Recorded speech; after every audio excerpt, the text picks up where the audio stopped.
Right, I'm going to move on to the subject of coronavirus.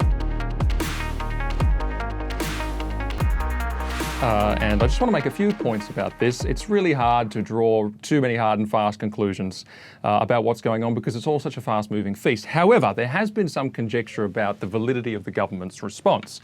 Some say that it's not severe enough. We need to lock down all the way right now. In fact, last year we should have done it or something. There's others that say it's way over the top and our freedoms are at stake and this is totalitarianism gone mad.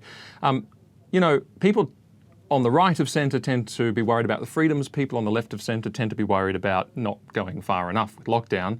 And I think that probably reflects the respective confidence that those two sides of politics have in the government as someone who's able to solve problems. But with coronavirus, it's very, very hard actually to know. And I think most of us just don't know. There's lots of unknowns. But let me say what can be reasonably discerned, and it's this. Responding to coronavirus is a question of finding the right balance between competing costs. And when one starts to look, one quickly realises that there is no low-cost solution. Consider this. Consider firstly the cost of virus, illnesses and death. Very, very grave. It's not just the fact that people are dying, it's the fact that there's families involved, it's the fact of humanitarian issues, it's the fact of the health system, it's the fact of an overloaded health system, an overwhelmed health system, and the attendant anarchy and horror that goes along with that. That actually is something with very, very grave implications. You think people can end up dying in corridors, unable to get care and that kind of thing. And with something like a coronavirus, that doesn't take long. Secondly, not just the cost of the deaths, but people have rightly pointed out, well, what's the cost of an economic shutdown? Good point. Of course it's big. We're talking about people's livelihoods, people's incomes, people's families, people's futures. People die in economic depressions. There's mental health, there's violence, there's substance abuse, there's family breakdown, there's all sorts of things. There is definitely a cost. But what about some others? What about the cost of the debt that could be incurred by the government response, or indeed is being incurred by any government response? At last count, and this has probably gone up by now, it was $320 billion to be spent pretty quickly on coronavirus response. That's 16.4% of our GDP in one hit. We're talking about flattening the virus curve.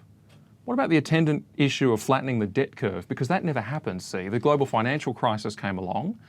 We had plenty of money. We didn't have any government debt. What happened? We plunged ourselves into debt in order to spend our way out of that crisis, and there's debate about whether that was effective or not. But what did we do in the good times? Did we start saving? Did we start pinching our pennies? Did we reserve some money so that we might be able to encounter the next tough time well? Did we do what Joseph did in the Old Testament and save up for the famine and get storehouses of what we needed?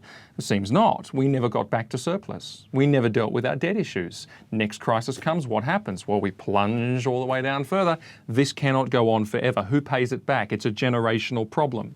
What happens when you end up getting debt on debt on debt and you find yourself unable to get out of it? Well, your credit rating's at risk. Investment in the country is at risk.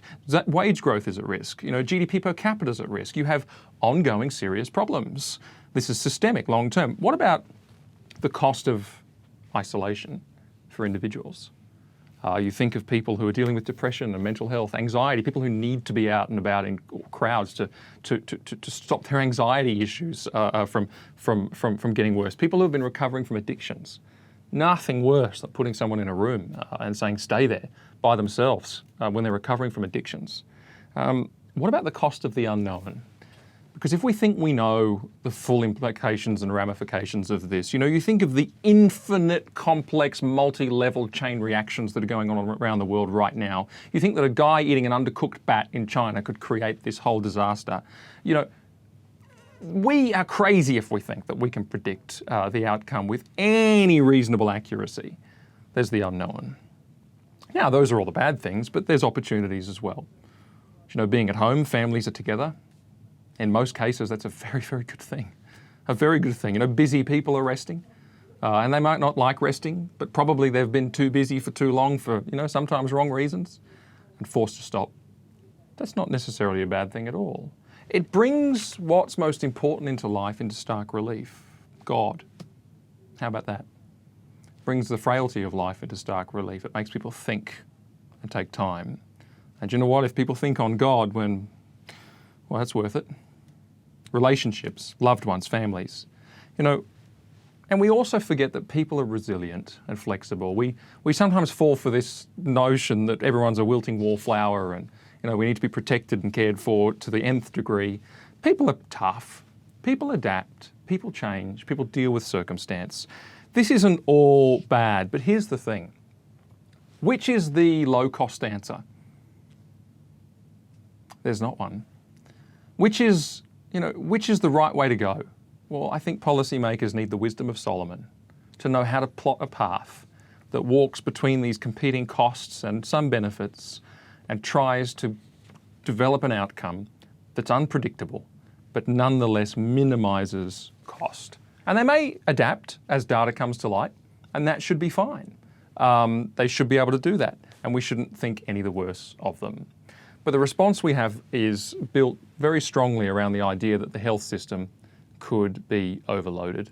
And I think that that's reasonable. Professor Brendan Murphy, the most important thing we have been looking at in this health system capacity modelling has been what is our intensive care unit bed capacity and what is our intensive care unit bed demand. We've already planned to triple our intensive care unit bed capacity, and we ought to make sure that we can have the tools to manage the growth of COVID-19 within that capacity. This is a serious issue. We've got 2,229 intensive care beds, roughly 900 New South Wales, 900 split between Victoria, Queensland, the rest scattered around in smaller numbers. This is something that's got to be managed, and it's the whole flattening the curve thing. New York State, they're currently trying to build 87,000 more hospital beds, 37,000 more ICU beds, hospitals being expanded. Emergency field hospitals been set up in Central Park. Hospital ship USS Comfort with 1,000 beds is moored off Manhattan. Temporary hospitals been built within the convention centre and so on. And they can't get the PPE, they can't get the equipment to make it happen. They're passing laws to allow one ventilator or respirator to be used between two patients. They need 30,000 new ventilators urgently. They've only sourced 7,400. In the entire country, they've got between 100 and 170,000 ventilators. They think they could need 960,000. 341 temporary field hospitals are under construction. Parts of the USA need 800% more beds. 15 military bases have been approved as quarantine camps. The overloading of the health system really has implications that, if we just spend some time thinking about them, are very, very grave and very, very serious. And a lot of the concern here is around making sure that the health system can cope whilst trying to achieve that within the least cost intensive way in those other areas that I outlined. But I think that that's fair enough. We have to say that the government's relied on modelling and is exercising its best wisdom.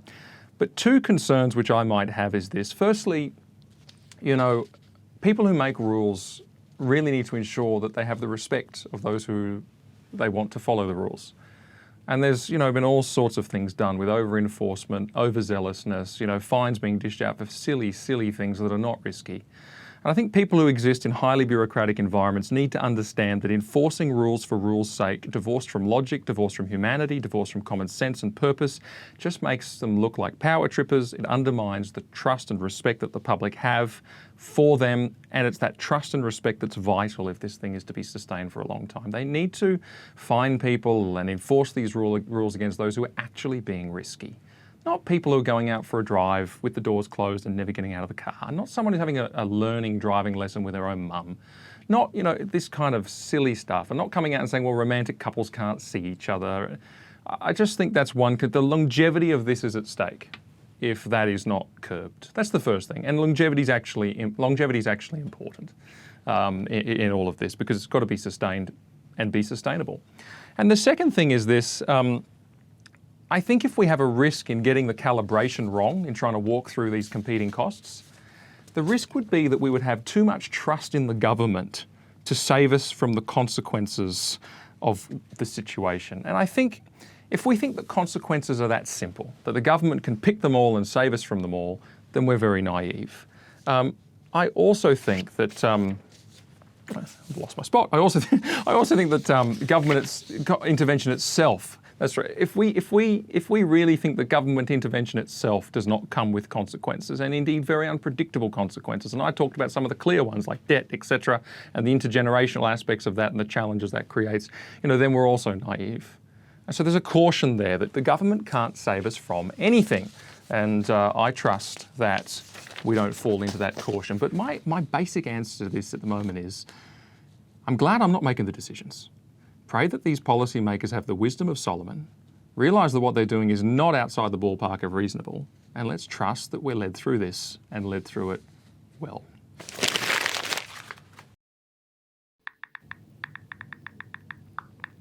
Hey guys, make sure you click like to like the video, or hit the subscribe button down here and click on the bell so you don't miss any notifications. And to watch more videos, just click here. Cheers.